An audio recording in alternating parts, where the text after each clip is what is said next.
এই ইসলামের দাওয়াতের এই পথে যারা যুগে যুগে যেখানে যে প্রান্তরে যেখানেই দিবে সেখানে তাদের উপরে নির্যাতন নিপীড়ন আসবে। যে কারণে আজকের মুসলমানরা বিশ্বের বিভিন্ন জায়গায় মার খাচ্ছে।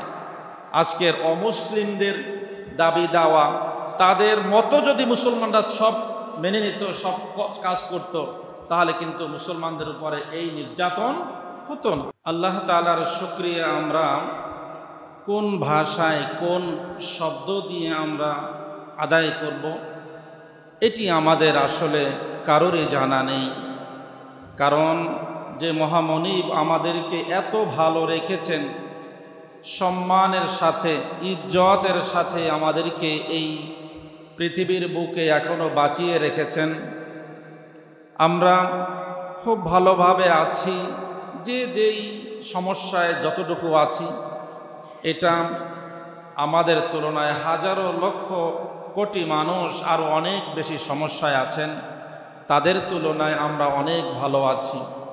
সেজন্য আল্লাহর প্রশংসা করে আল্লাহর শুকরিয়া আদায় করে আমরা শেষ করতে পারবো না।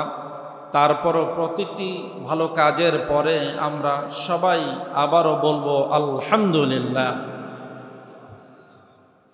আমরা সর্বোচ্চ চেষ্টা করব আমাদের ভিতরের বাহিরের যত রকমের শয়তান নামক আমাদের শত্রু অথবা আমাদের ঈমান বিধ্বংসী, আমাদের ইসলাম বিধ্বংসী যত রকমের পথ পদ্ধতি এবং পক্ষ আছে, সবার থেকে নিজেকে যাতে করে এক আল্লাহ রব্বুল আলামিনের গোলাম হিসাবে যেন বিবেচনায় আনতে পারি এবং সে অনুযায়ী কাজ করতে পারি, মানুষকেও সে পথে আহ্বান করতে পারি।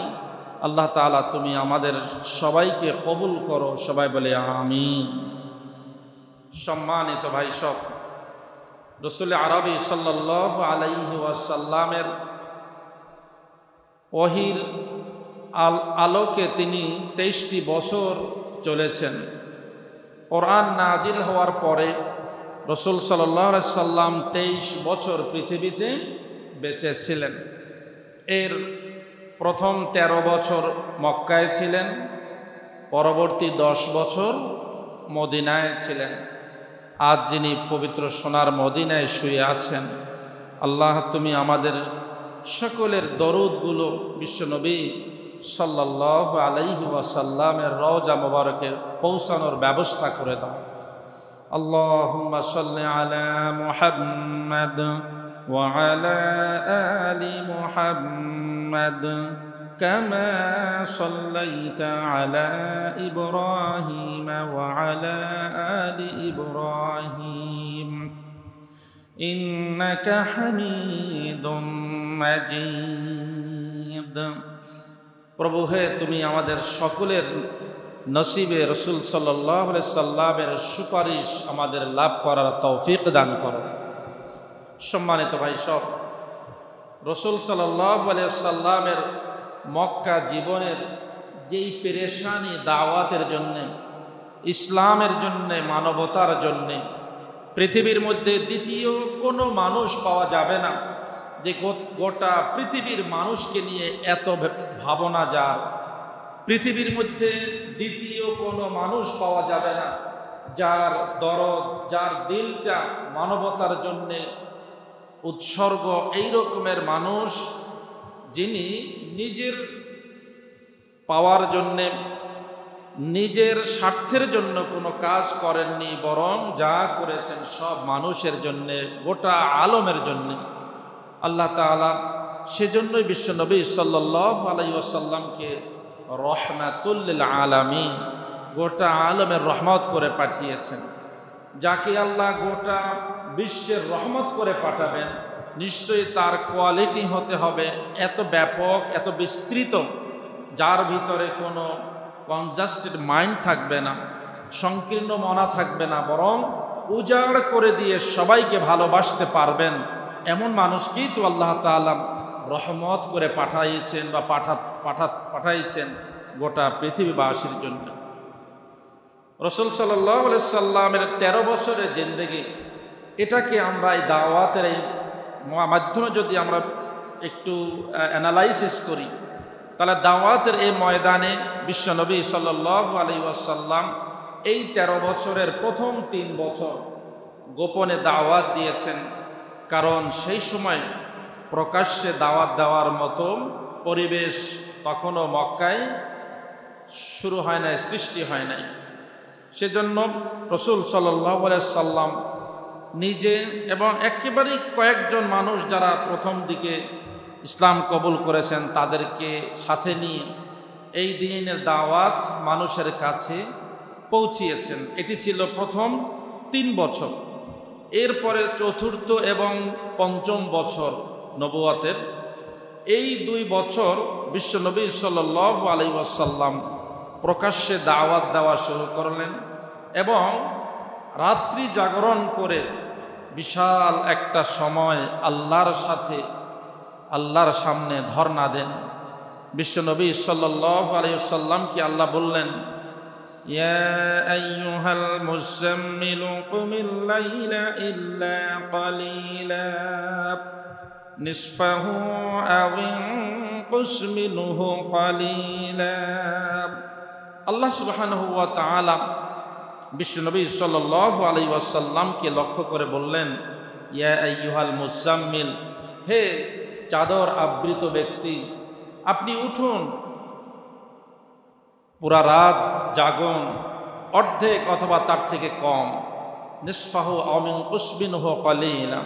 তাহলে রাতের শেষাংশের বিশাল একটা সময় ধরে আল্লাহ তাআলা বিশ্ব নবীকে জাগরণ থেকে ইবাদত বন্দেগীর জন্য সরাসরি নির্দেশ দিয়েছেন। এই সময়টা ছিল নবুয়তের চতুর্থ এবং পঞ্চম বছর, যেই সময়ে বিশ্ব নবীকে আল্লাহ তাআলা নির্দেশ দিলেন, নবী হে ওয়ানদির আশিরাতাকাল আকরাবিন, আপনার নিকটতম আত্মীয় স্বজন যারা আছেন তাদেরকে আপনি দ্বীনের দাওয়াত দেন, ইসলামের দাওয়াত দেন।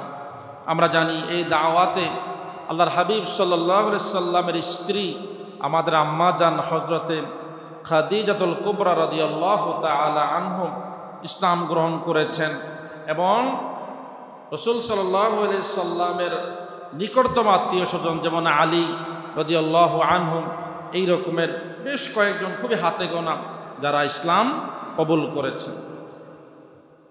এই সময়ে সবচেয়ে বড় যে ঘটনাটি ঘটেছে সেটি হচ্ছে সাইয়েদনা ওমর রাদিয়াল্লাহু তাআলা আনহুর ইসলাম গ্রহণ। আল্লাহ তাআলা পবিত্র কোরআনের আয়াত নাজিল করে দিয়ে বললেন, ফাসদা বিমা তু'মার ওয়া আ'রিদ আনিল মুশরিকিন। নবী হে, গোপনে দাওয়াত দেওয়ার এই সময় শেষ, এখন প্রকাশ্যে আপনি আপনার আশেপাশে যারা আছে তাদেরকে আপনি দাওয়াত দিন। খুবই চমৎকারভাবে আল্লাহ তাআলা এই দাওয়াতের যে পর্যায়টা বিশ্বনবীকে দিয়ে করাইছেন, কোন টাইমে কিভাবে দাওয়াত দিতে হবে সব কিছু শখ আকারে আল্লাহ রাব্বুল আলামিন বিশ্বনবীকে দিয়ে বাস্তবায়ন করিয়েছেন। এরপরে নবুয়তের 6ষ্ঠ বর্ষ থেকে 10ম বর্ষ পর্যন্ত, যেহেতু প্রথম 3 বছর আমরা বলেছি গোপনে দাওয়াত দিয়েছেন, এরপরে নবুয়তের 4র্থ এবং 5ম বছর, এই 2 বছর ছিল প্রকাশ্যে দাওয়াত শুরু হয়েছে। মানুষ আস্তে আস্তে ইসলামের দিকে আসা শুরু করেছে, ইসলামের সৌন্দর্য বোঝা শুরু করেছে, ইসলামকে বাস্তব জীবনে মানার মানসিকতা তৈরি করেছে, ইসলামকে সমাজে প্রতিষ্ঠিত করার জন্য চেষ্টা করা হচ্ছে। সেই সময় নবুয়তের 6ষ্ঠ থেকে 10ম বৎসর, এই বৎসরগুলো কাফের কর্তৃক, কুরাইশ মুশরিকদের কর্তৃক রাসূল সাল্লাল্লাহু আলাইহি ওয়াসাল্লাম সবচেয়ে বেশি বিরোধিতার সম্মুখীন হয়েছে এই সময়ে। এবং সেখানে বিশ্বনবী সাল্লাল্লাহু আলাইহি ওয়াসাল্লামকে নানান রকমের প্রস্তাব দেয়া হয়েছিল। আমরা সেটা গত এক জুমায় আমরা বলেছি যে বিশেষ 3টি প্রস্তাব বিশ্বনবী সাল্লাল্লাহু আলাইহি ওয়াসাল্লামকে দেয়া হয়েছে, যাতে করে মুহাম্মদ তার এই আনিত জীবন ব্যবস্থা, এই দিন যেন মানুষের কাছে না পৌঁছায়। সেখানে বলা হয়েছিল, মুহাম্মদ তুমি যদি সবচেয়ে সুন্দরী নারীকে যদি চাও, সবচেয়ে সুন্দরী নারীকে তোমার সাথে বিয়ের ব্যবস্থা করে দেব। বলা হয়েছে সবচেয়ে বেশি সম্পদশালী যদি হতে চাও, আমাদের এই মক্কার সবচেয়ে বেশি সম্পদশালী তোমাকে করে দেব। তৃতীয় বলা হয়েছে তুমি যদি নেতা হতে চাও, নেতৃত্ব চাও, আমরা নেতৃত্ব তোমাকে দিব, নেতা মানব। তারপরেও তুমি তোমার এই দিন, এই যে নূতন ইসলাম তুমি বলছো নিয়ে আসছো, এটা তুমি আমাদের কাছে নিয়ে আসিও না, এই ফেরিওয়ালাগিরি করিও না, বরং তুমি এগুলা মেনে নাও। রাসূল সাল্লাল্লাহু আলাইহি সাল্লাম বলেছিলেন, আমার ডান হাতে যদি সূর্য এবং বাম হাতে যদি চন্দ্র দেওয়া হয়, তারপরেও আমি এই আমার উপরে অর্পিত দায়িত্ব থেকে আমি এক চুল পরিমাণও বিচ্যুত হব না, পিছপা হব না। সুবহানাল্লাহ, কি চমৎকার জবাব বিশ্বনবী সাল্লাল্লাহু আলাইহি ওয়াসাল্লাম দিয়েছেন। এই সময় এত বেশি নির্যাতন নিপীড়ন সাহাবীদের উপরে করা হয়েছে, নিপীড়নের মাত্রা যখন এমন একটা অবস্থা এসেছে যে তখন তাদেরকে শারীরিকভাবে লাঞ্ছিত করা হচ্ছে, তাদেরকে দুনিয়া থেকে বিদায় করে দেওয়ার মতো অনেক কলাকৌশল প্ল্যান বিভিন্ন জায়গায় করা হচ্ছে। আরও অনেক নির্যাতনের রূপরেখা যখন চতুর্দিকে ছড়িয়ে পড়ল, তখন হযরত খাব্বাব বিন আরত রাদিয়াল্লাহু তাআলা আনহু বিশ্বনবীর কাছে এসে স্বাভাবিকভাবে এ সময় একজন কর্মী তার নেতার কাছে যে প্রত্যাশা ব্যক্ত করেন, সেই রকমের প্রত্যাশাই ব্যক্ত করেছেন। ইয়া রাসূলুল্লাহ, ইয়া হাবিবাল্লাহ, আপনি কি আমাদের জন্য বিজয়ের দোয়া করেন না?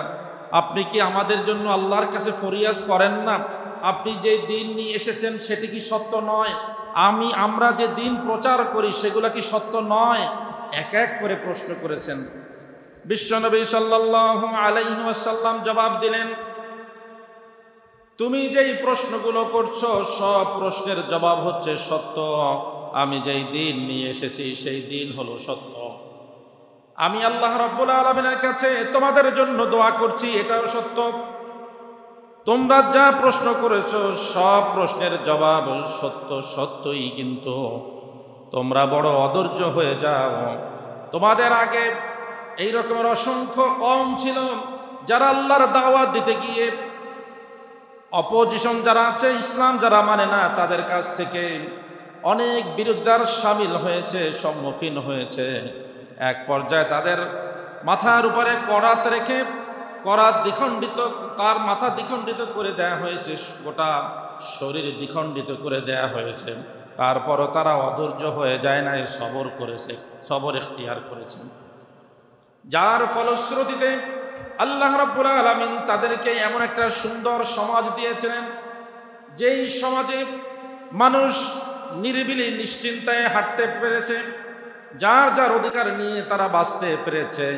তোমরাও যদি এই রকমের ধৈর্য ধারণ করে, যদি একটু সবর করে আল্লাহ রাব্বুল আলামিনের কাছ থেকেই আসল প্রতিদান, আসল পুরস্কার রব্বুল আলামিনের কাছ থেকে নিবে, এই চিন্তা করে যদি এই পথে অটল থাকতে পারো, একটা সময় আসবে সানা থেকে হাদরা মাউত পর্যন্ত একটা যুবতী নারী রাতের বেলায় দিনের বেলায় একা একা হেঁটে যাবে।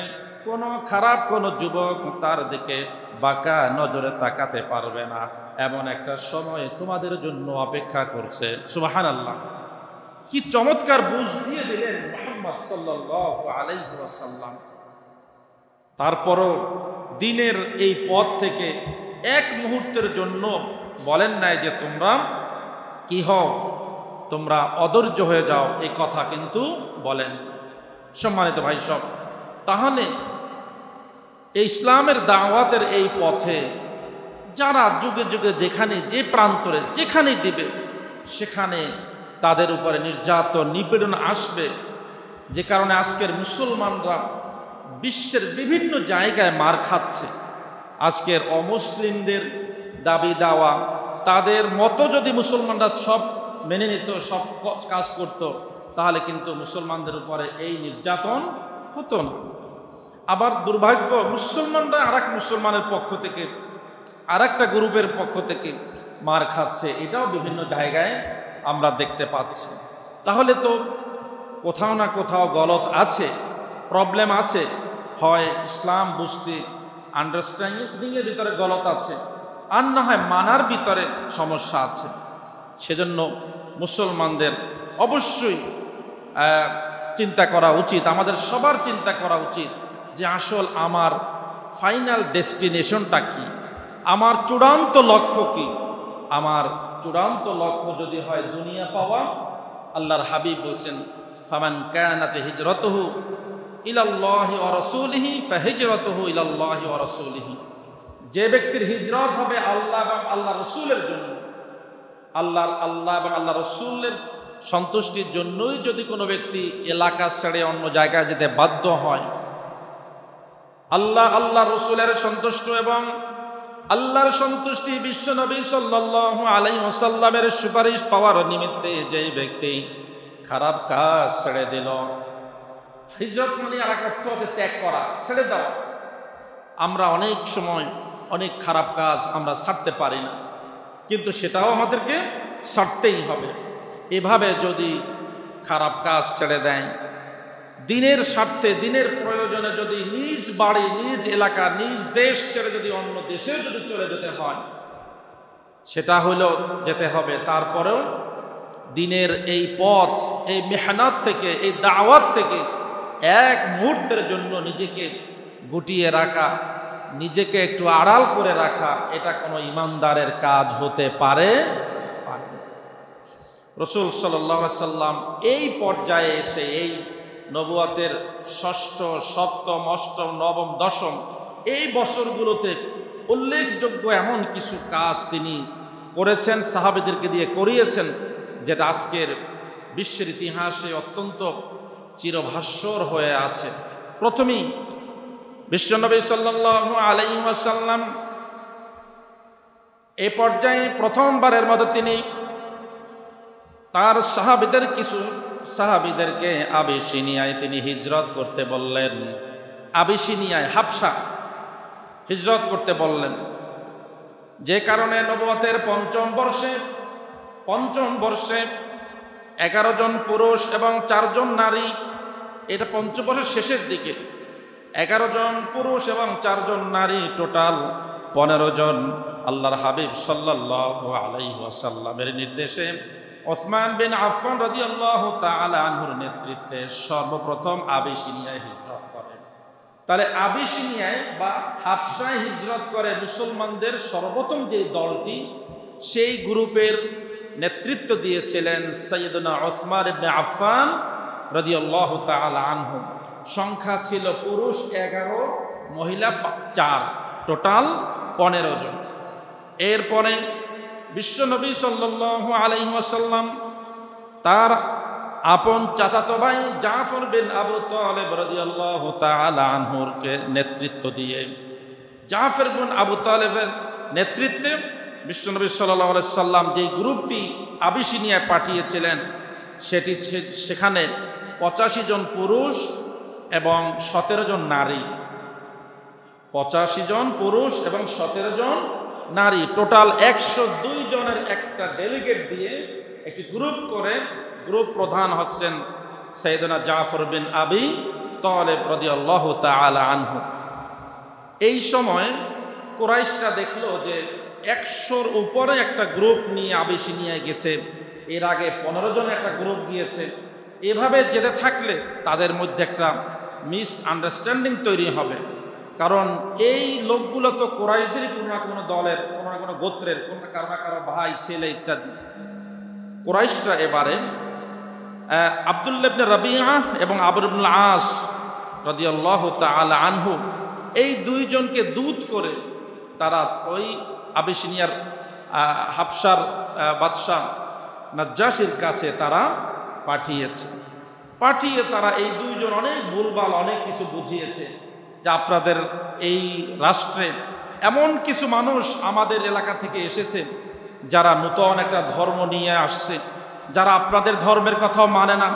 আপনারা একদিন পর্যন্ত যে ধর্ম মেনে আসছেন, সেই ধর্মকে তারা বাদ দিয়ে আর একটা নূতন ধর্ম এই সমাজে প্রতিষ্ঠা করতে চায়। গালিগালাজ করে নানানভাবে অজুহাত, অভিযোগ তারা বাদশার কাছে দিয়েছে। এবারে বাদশাহ চিন্তা করলো, এক পক্ষের কোনো কথা শুনে তো কি দেওয়া যাবে না, বিচার দেওয়া করা যাবে না, ফয়সালা দেয়া যাবে না।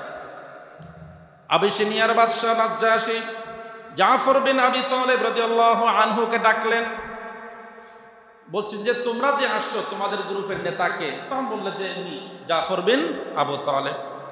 তখন বললেন যে তোমরা কি চাও, তোমাদের মটো কি, এই রাষ্ট্রে তোমরাই বা কেন আসছো? সব বুঝায় বললেন যে আমাদের একজন নেতা যিনি আল্লাহ তাআলা নবী করে পাঠিয়েছেন, তাকে আখিরি নবী, যিনি মানুষকে মানুষের গোলামি থেকে আল্লাহর গোলামের দিকে ডেকেছেন, যিনি মানুষকে অন্ধকারাচ্ছাদিত পথ থেকে আলোর পথে ডেকেছেন, যিনি মানুষকে মানুষের মতো করে সম্মানের সাথে বেঁচে থাকার কথা বলেছেন। আমাদের সমাজে আগে মানুষের গোলাম ছিল, পয়সাওয়ালারা যাদের পাওয়ার আছে সেই শক্তিমানরা দুর্বলদেরকে পদপিষ্ট করত, পায়ের তলায় তারা পিষ্ট করে ছাড়ত, এবং আরও কত কি।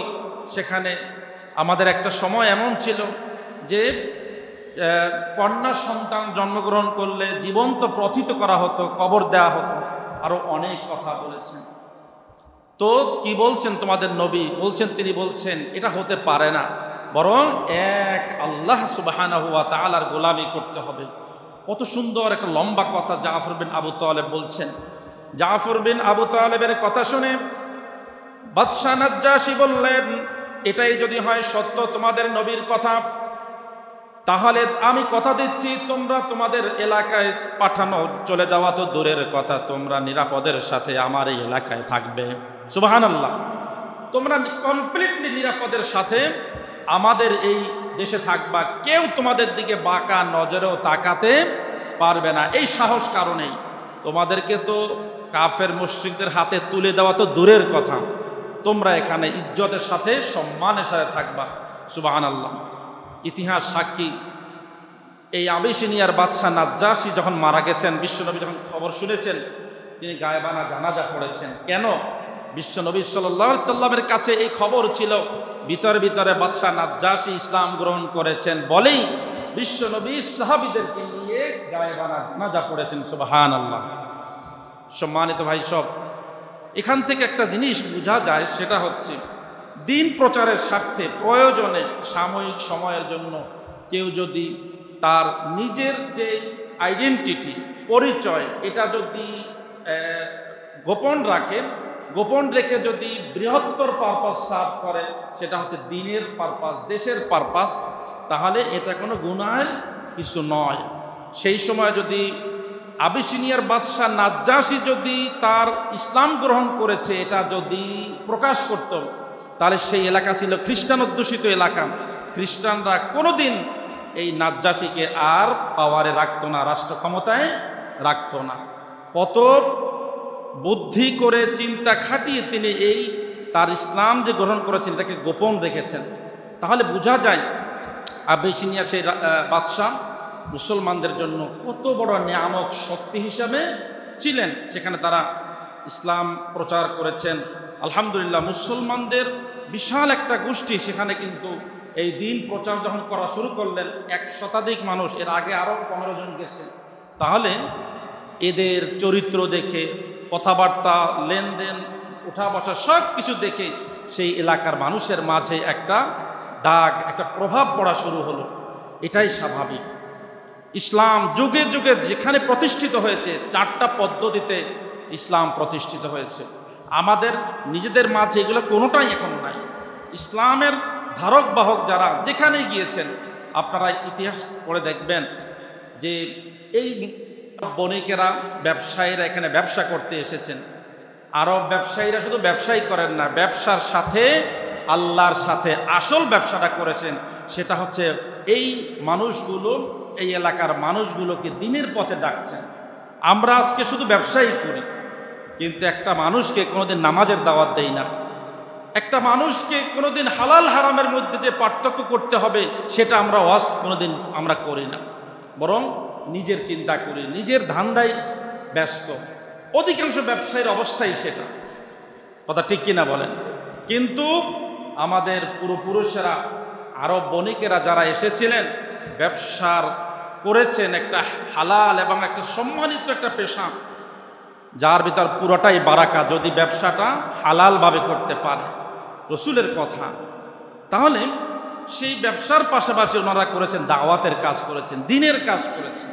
ভাই সব আমাদের একটু সবক নিতে হবে যে এখান থেকে যে আমরা ব্যবসা করব, আমরা চাকুরি করব, আমরা অন্যটা পেশায় নিজেকে নিয়োজিত করব, সব কিছুর মধ্যে আমার আল্লাহকে খুশি এবং মানুষকে দ্বীনের দিকে আহ্বান করা, ইসলামের দিকে আহ্বান করা, এটা হতে হবে আমাদের প্রধান টার্গেট। পারা যাবে না ইনশাল্লাহ? ইনশাআল্লাহ। এরপরে দেখেন বিরোধিতা কোন পর্যায়ে পৌঁছেছে। রসুল সাল্লাল্লাহু আলাইহি সাল্লাম সহ রসুল সাল্লাল্লাহু আলাইহি সাল্লামের বংশের মানুষদেরকে এক নয় দুই নয় তিনটা বছর শিয়াবে আবু তালেব ছোট্ট একটা গিরিপথের ভিতরে, ছোট্ট একটা জায়গার ভিতরে তারা বন্দি করে রাখলো, আটক করে রাখলো। শুধু বন্দি করে নাই, আজকের আমাদের দেশের কথাও যদি আমরা বলি, সেখানে কিছু মানুষকে কারাগারে বন্দি করা হয়, আছে যারা অপরাধী বন্দি আছে, ধরা খাইছে। আবার কিছু অপরাধ না করেও রোশানালে পড়ে ধরা পড়ছে, সেখানে ভিতরে আছে কি নাই? আছে। কিন্তু এখানে কিন্তু মান যাই হোক, সেখানে 3 বেলা খাবার দেওয়া হয়, তাদেরকে মিনিমাম যে মানবাধিকার আছে সেটা কি করা হয়? পালন করা হয়। কিন্তু চিন্তা করেন, যেই 3টা বছর আমার নবীজি সহ তার সাথে তার আত্মীয় স্বজন এবং সাহাবীরা যারা ছিলেন কি ভয়ঙ্কর নির্যাতনের শিকার হয়েছিলেন। বাহির থেকে কোনো খাবার দেওয়া যাবে না। আল্লাহ রসুল সাল্লাল্লাহু আলাইহি সাল্লামের শামাইলে তিরমিজি পড়ে দেখবেন, বিশ্ব নবী বলছেন, শিয়াবে আবু তালেবে আমরা এমন দিন কাটিয়েছি, আমরা গাছের পাতা খেয়েছি, গাছের পাতার রস আমরা খেয়েছি, একবেলা খাবার আমাদের ভাগ্যে জোটে নাই। আমরা যার ফলশ্রুতিতে এমন মল ত্যাগ করেছি, ছাগল বা বকরি যেভাবে গোটা গোটা মল ত্যাগ করে, আমরা মানুষেরা সেই রকমের মল ত্যাগ করেছি, কারণ আমাদের পেটে কোনো খাবার জুটে নাই। বলা হয়েছে যে শিয়াবে আবু তালেবে তখন 3টা বিষয় বেসিক্যালি চুক্তি হলো, যে এই যে বনু হাশেম এবং বনু মুত্তালিব, এই 2টা গোত্রকে কমপ্লিটলি বয়কট করে একটা জায়গা বন্দি করে রাখা হবে, এবং সেখানে 3টা শর্ত, 3টা স্ট্রং কমিটমেন্টের উপরে তাদেরকে বয়কট করা হয়েছে। এক, এই 2 গোত্রের ভিতরে বনু হাশেম এবং বনু মুত্তালিব, এই 2 গোত্রের ভিতরে মক্কার অন্য কোনো মানুষ তাদের সাথে কোনো আত্মীয়তা করতে পারবে না। কিভাবে বয়কট করে দেখেন। আর কি, এই 2 গোত্রের মানুষের কাছে কোনো ধরনের খাবার দাবার অন্যান্য যা কিছু হোক, কোনো পণ্য সামগ্রী বিক্রি করতে পারবে না। তাহলে 2 নম্বর হচ্ছে যে কোনো কিছু বিক্রি করতে পারবে না। 3 নম্বর হচ্ছে এই চুক্তি কতক্ষণ চলবে? ততক্ষণ পর্যন্ত এই চুক্তি, যতক্ষণ না মুহাম্মদ ইবনে আবদুল্লাহকে আমাদের হাতে তুলে দেবে, ততক্ষণ পর্যন্ত, ততদিন পর্যন্ত, তত বছর পর্যন্ত এই চুক্তি বলবৎ থাকবে। নাউজুবিল্লাহ। বিশ্বের ইতিহাসে এত কালো চুক্তি, এত মানবাধিকার লঙ্ঘিত হয়, এই রকমের চুক্তি বোধহয় পৃথিবীর মানুষ আর কখনো দেখেনি। এগুলো সব সহাস্য বদনে হাসি মুখে মেনে নিয়েছেন, বুক পেতে মেনে নিয়েছেন, শুধুমাত্র দ্বীনের স্বার্থে, ইসলামের স্বার্থে। তার আগে তো কত অফার তো বিশ্বনবীকে দিয়েছিলেন, সাহাবীদেরকে অফার দিয়েছিলেন। না, আখেরাতের অফারের সামনে দুনিয়ার কোনো অফারই নয়, এই কথা চিন্তা করে বিশ্বনবী এবং সাহাবীরা সব প্রত্যাখ্যান করলেন।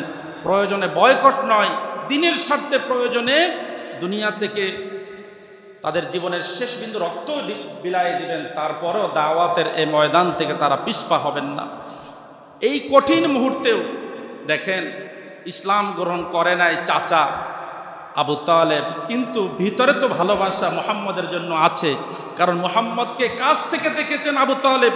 তিনি বলছেন, ওই মসজিদের মালিক, আল্লাহকে সাক্ষী রেখে বলছেন যে এই মসজিদের মালিকের শপথ করে বলছি, মুহাম্মদকে আমরা কখনো কশ্চিনকালেও তাদের হাতে তুলে দিব না। সুবহানাল্লাহ।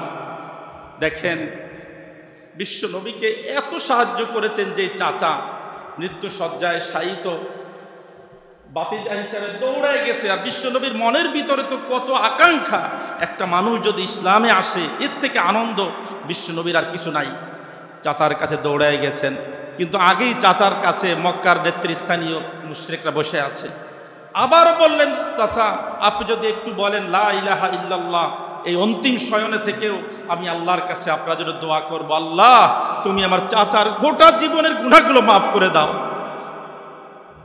ইতিহাস বলছে আবু তালেব কি যেন বলতে চাচ্ছিল, হয়তো বিশ্বনবীর এই কথায় সাড়া দিয়ে কথা বলতে চাচ্ছিলেন, কিন্তু সাথে সাথে এই মক্কার কাফের মুশরিকরা বলছে, আবু তালেব তুমি কি আজকের এই মৃত্যুর আগ মুহূর্তে বিধর্মী হয়ে ভিন্ন ধর্ম অবলম্বন করে মৃত্যুবরণ করবে কাপুরুষের মতো?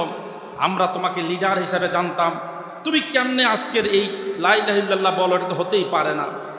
আসলে নসিবে নেই, তিনি শেষ পর্যন্ত আর লা ইলাহা ইল্লাল্লাহু মুহাম্মাদুর রাসূলুল্লাহ কালেমা পড়ে দুনিয়া থেকে বিদায় নিতে পারে নাই। এটা তার নসিবে ছিল না, কিন্তু আবু তালেবের ভালোবাসা মৃত্যু পর্যন্ত মুহাম্মদ সাল্লাল্লাহু আলাইহি ওয়াসাল্লামের প্রতি ছিল, বরং নিজ সন্তানের থেকেও বেশি ছিল। কারণ আবু তালেব দেখেছেন, বুঝেছেন যে আসলে তো মুহাম্মদ সত্য, আল্লাহর পক্ষ থেকে আখিরি নবী সাল্লাল্লাহু আলাইহি ওয়াসাল্লাম। দাওয়াতের এই পর্যায়ে আসলো আবার দুটি বড় রকমের দুঃখের সংবাদ, কষ্টের সংবাদ। একদিকে যেমন আবু তালেবের দুনিয়া থেকে বিদায়, এর কয়েকদিন পরে জীবন সঙ্গিনী হিসাবে সবচেয়ে বেশি ছায়া দিয়েছেন যে লোকটিকে, সেই আম্মাজান খাদিজাতুল কুবরা রাদিয়াল্লাহু তাআলা আনহা দুনিয়া থেকে বিদায় নিয়েছেন। একজন স্ত্রীর কত বড় ভূমিকা একজন পুরুষের জন্য, সেটি যদি স্ত্রী যদি আসলে যদি ইমানদার হয়, সত্যিকার অর্থে যদি সেই স্ত্রী যদি আল্লাহর প্রেমিক হয়, সত্যিকার অর্থে সেই স্ত্রী যদি আল্লাহর খাস বান্দি হয়, একজন স্ত্রী তার পথ হারা, পথ ভোলা জাহান্নামী একটা স্বামীকে আস্তে আস্তে কিন্তু জান্নাতের দিকে নিয়ে আসতে পারে। অনেক ইতিহাস এভাবে আছে, আমরা দেখেছি। আল্লাহর হাবিব এই ময়দানে থেকে যখন একেবারে অনেক সময় মানুষ হিসাবে তো অনেক সময় দেখা যায় হতাশ হয়ে যায়, কাল্লা কখনো নয়, আল্লাহ আপনাকে অপমানিত করতে পারেন না। ইন্নাকা লা ইখজিকাল্লাহু আবাদান, আল্লাহ তাআলা কখনোই আপনাকে অপমানিত লাঞ্ছিত করতে পারেন না। এই রকমের একটি কথা বলা স্ত্রীর পক্ষ থেকে সার্টিফাই করা চারটিখানি কথা নয়। তখন মুহাম্মদ আরবি সাল্লাল্লাহু আলাইহি সাল্লামের মনটা অনেক বড় হয়ে গিয়েছে। এমন প্রাণের স্ত্রী যখন দুনিয়া থেকে বিদায় নিয়েছেন, যার সাথে প্রায় 25টি বছর সংসার করেছেন, সেই খাদিজাতুল কুবরা, যার সম্পদ দিয়ে দিনের জন্য বিলিয়ে দিয়েছেন, দিনের জন্য কাজ করেছেন, সেই স্ত্রীও মারা গেলেন। এর আগে চাচা মারা গেলেন। আমুল হুজুন, রাসূল সাল্লাল্লাহু আলাইহি সাল্লামের দুঃখের বৎসর, তিনি আশ্রয়হীন হয়ে গেলেন। কি করবেন, কি কর্তব্য বিমূঢ় হয়ে গেল।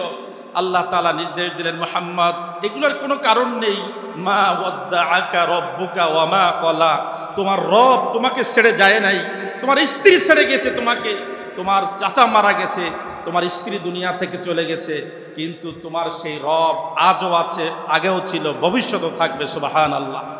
মা ওয়াদ্দাআকা রাব্বুকা ওয়া মা ক্বালা। আল্লাহ রাব্বুল আলামিনের নির্দেশে বিশ্বনবী সাল্লাল্লাহু আলাইহি ওয়াসাল্লাম তখন পবিত্র মক্কা থেকে তায়েফের ময়দানে গেলেন।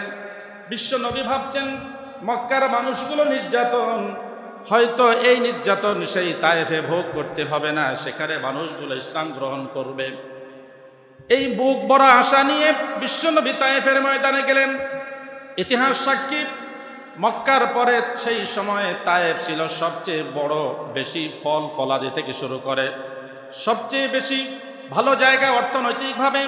সেই জায়গায় বিশ্বনবী সাল্লাল্লাহু আলাইহি ওয়াসাল্লাম নবুয়তের 10ম বছর 619 খ্রিস্টাব্দে তিনি পথ পাড়ি জমালেন, সফর শুরু করলেন সেই তায়েফের ময়দানে। 1 নয় 2 নয় 10টি দিন বিশ্বনবী তায়েফের ঘরে ঘরে গিয়ে ইসলামের দাওয়াত দিয়েছেন। কিন্তু তায়েফবাসী অ্যাডাল্ট পুরুষেরা ছোট ছোট নাবালেগ বাচ্চাদেরকে দিয়ে এমনকি কিছু যুবকদেরকে দিয়ে পিছনে বিশ্বনবীর সাথে যে যায়েদ বিন হারেসা রাদিয়াল্লাহু তাআলা আনহু সাথে ছিলেন, এই দুইটা মানুষকে পিছন থেকে ঢিল নিক্ষেপ করে, পাথর নিক্ষেপ করে রক্তাক্ত করে দিয়েছে। 1 নয় 2 নয় 3 কিলোমিটার দূর পর্যন্ত বিশ্বনবীকে এভাবে পাগল বলে বলে তাদেরকে রক্তাক্ত করেছে। বিশ্বনবীর পথ আর চলতে পারছে না, সামনের দিকে আর আগাতে পারছে না। নাখলা নামক জায়গায় বিশ্বনবী বসে পড়লেন। অমনি পাহাড়ের ফেরেশতারা বিশ্বনবীর কাছে এসে হাজির হলেন। ইয়া রাসূলুল্লাহ, ইয়া হাবিবাল্লাহ, আল্লাহ রাব্বুল আলামিন সহ্য করতে না পেরে আমাদেরকে পাঠিয়েছেন। আল্লাহ তাআলা দেখেছেন আপনার উপরে কি নির্যাতন হচ্ছে, নিপীড়ন হচ্ছে। আপনার তো কোনো অপরাধ নেই, আপনার তো কোনো ব্যক্তিগত চাওয়া পাওয়া নেই। দিনের স্বার্থে আপনি যে কাজ করেছেন, আল্লাহ আমাদেরকে পাঠিয়েছেন। আপনি একবার বলবেন, এই গোটা তায়েফের লোকগুলাকে 2 পাহাড়ের ভিতরে চেপে ধরে চাপ মেরে চিরদিনের জন্য খতম করে দেব। কি দয়ার নবী সেই সময়েও বলেন, না, এটা আমি করতে পারি না। এই কাজ যদি আমি করি, তায়েফের বর্তমান প্রজন্ম হয়তো আমাকে চিনতে পারে নাই, কিন্তু পরবর্তী প্রজন্ম আসবে যারা আমার এই দিন, আমার এই ইসলাম, তারা তাদের বুকে ধারণ করে সমাজে তারা প্রতিষ্ঠা করবে। মানুষকে বলবে, আমি যদি আজকের বদদোয়া দিয়ে তাদেরকে দুনিয়া থেকে বিদায় করে দেই, তাহলে আমার এই দিন কার কাছে থাকবে? আমি এটা করতে পারি না। প্রিয় ভাই সব, এত কষ্ট স্বীকার করেছেন যে নবী আরবি সাল্লাল্লাহু আলাইহি ওয়াসাল্লাম, রাসূল সাল্লাল্লাহু আলাইহি সাল্লামের এই কষ্ট গোটা পৃথিবীর মানুষ দেখছে। সেই সময়ে যে যারা শুনেছে, বিশ্বনবী তখন চিন্তা করলেন আর কি করবেন। একদিকে যেমন কয়েকদিন আগে চাচাকে হারিয়েছেন, স্ত্রীকে হারিয়েছেন, আবার এভাবে মার খাচ্ছেন তায়েফে। তিনি আবার মক্কার দিকে চলে আসলেন। মুতঈম তার কাছে তিনি যখন শুনলেন যে মুহাম্মদ সাল্লাল্লাহু আলাইহি সাল্লাম আবার এসেছেন, এই মুতঈম ইবনে আদি তিনি বিশ্বনবীকে আবার, তিনি তখন সেই সময় পাওয়ারফুল ব্যক্তি ছিলেন, তিনি আবার জায়গা করে দিয়েছেন যে আহারে, আমাদেরই বংশের ছেলে গিয়েছিল, সেখানেও মার খেয়ে এসেছে, ও যাবে কোথায়? দয়া হলো, মুতঈম ইবনে আদি বিশ্বনবীকে আবার ঘরে ফিরায় নিয়ে আসলেন। মক্কার চৌহদ্দির ভিতর বিশ্বনবী ঢুকতে পারছিলেন না, একটু দূরে থেকে খবর দিলেন। যার কাছেই খবর দেয়, না তোমাকে আর ঘরে ঢুকানো হবে না, এলাকায় আনা হবে না। মুতঈম ইবনে আদি দায়িত্ব নিয়ে, নিজের জীবনের ঝুঁকি নিয়ে তিনি বললেন, না, আমার সম্প্রদায়ের একটা ছেলেকে, তিনি তো খারাপ কিছু বলছেন না, খারাপ পথে ডাকছেন না, তিনি আশ্রয় চাচ্ছেন, অবশ্যই আশ্রয় দিব। প্রয়োজনে আমি মুতঈম ইবনে আদি জীবন দিব, তারপরও আজকের মুহাম্মদকে কি দেব? আশ্রয় দিব। বিশ্বনবী সাল্লাল্লাহু আলাইহি ওয়াসাল্লাম বদরের দিনে যখন কাফেররা যখন পরাজিত হলো, 70 জন তাদের নিহত হলো এবং মুসলমানদের 14 জন শাহাদাত বরণ করলেন, আল্লাহর নবী বললেন, আজকের যদি মুতঈম ইবনে আদি বেঁচে থাকতো আর যদি বলতেন যে তুমি এই কাফের মুশরিকদের সবাইকে মাফ করে দাও, অর্থাৎ বন্দি তুমি করবা না, আমি সবাইকে ছেড়ে দিতাম। কারণ মুতঈম ইবনে আদি যদি সেদিন আমাকে মক্কায় জায়গা না দিত, আমি মুহাম্মদ আজকের এই বদর প্রান্তে আসতে পারতাম না। সুবহানাল্লাহ। ভাই সব, ইতিহাস তো আছে আমাদের কাছে, আমরা ইতিহাস পড়ি না, রাসূল সাল্লাল্লাহু আলাইহি সাল্লামের ইতিহাস থেকে জানতে চাই না। আমরা আমাদের সামনের দিনগুলোতে, সামনের আলোচনায় আমরা এরপরে এই সময়ের পরে কি হয়েছে, মেরাজ হয়েছে, আকাবার শপথ হয়েছে, 3টি শপথ হয়েছে, ধারাবাহিক ইনশাআল্লাহ আরেকটি জুমা বিশ্বনবীর মক্কার দাওয়াতের এই মিশনে আরেকটি জুমা লাগবে। আমি আজকের আলোচনার শেষ প্রান্তে এসে যে কথাটি বলতে চাই, সম্মানিত ভাই সব, সেটা হচ্ছে, আমি প্রায় বলি যে আমাদের তো অনেক হয়েছে দুনিয়াতে, আমরা একেবারে উল্লেখ করার মতো নয় এমন একটা বস্তু থেকে আমরা পৃথিবীতে এসেছি। লাম ইয়াকুন শাইআম মাযকুরা, আল্লাহ বলছেন কিছুই ছিল না, উল্লেখ করার মতো কিছুই ছিল না। যে নাপাক পানিটুকু কেউ ইচ্ছায় স্বেচ্ছায় গায়ে হাতে মাখে, মুখে কেউ মাখবে না, কিন্তু তোমাকে আমি সেটা থেকেই সৃষ্টি করেছি। অতএব এত গ্র্যাভিটি, এত অহংকার, এত বাহাদুরি, এগুলো তোমাদের দ্বারা শোভা পায় না। বরং তুমি যত বড় সম্মানওয়ালা সম্পদওয়ালা হও, তত বেশি আল্লাহ তাআলার সামনে তোমার মাথাটা নোয়াবে। তোমার সম্পদের ভিতরে গরিবদের হক আছে, মানবতার হক আছে। তোমার যে সম্মানিত আমি করেছি, তুমি বলতে পারো মানুষকে দিনের দিকে বলো, তুমি লিখতে পারো মানুষকে লিখে দিনের দিকে আহ্বান করো। যার যতটুকু আছে অতটুকু নিয়ে এই দাওয়াতের এই ময়দানে আমরা যেন হরহামেশা কাজ করতে পারি, জীবনের শেষ মুহূর্ত পর্যন্ত কাজ করতে পারি। আল্লাহ তাআলার কাছে সে তৌফিক কামনা করে আজকের আলোচনা এখানেই শেষ করছি। ওয়া মা তৌফিকি ইল্লা বিল্লাহ।